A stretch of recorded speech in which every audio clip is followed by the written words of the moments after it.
بسم اللہ الرحمن الرحیم۔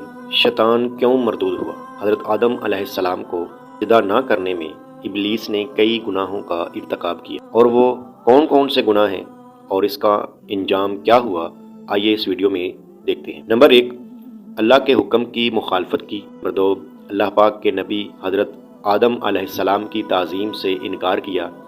نمبر 3، اللہ پاک کے نبی حضرت آدم علیہ السلام کی توہین کی اور اپنے سے کم تر قرار دیا۔ نمبر 4، حضرت آدم علیہ السلام کے مقابلے میں تکبر کیا۔ نمبر 5، حضرت آدم علیہ السلام کے فضل و شرف میں حسد کیا۔ نمبر 6، مقربین و صالحین یعنی فرشتوں کی جماعت سے جدا راستہ اختیار کیا۔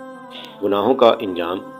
ان گناہوں کا انجام یہ ہوا کہ شیطان کی ہزاروں برس کی عبادت و ریاضت برباد ہو گئی، فرشتوں کا استاد ہونے کی عظمت چھن گئی، اسے بارگاہ الہی سے مردود اور ذلیل و رسوا کر کے نکال دیا گیا، اور پھر توبہ اور رجوع کرنے کی بجائے مقابلہ کرنے اور سرکشی پر اتر آنے کی وجہ سے قیامت تک کے لیے اس کے گلے میں لعنت کا طوق ڈال دیا گیا۔ استغفر اللہ۔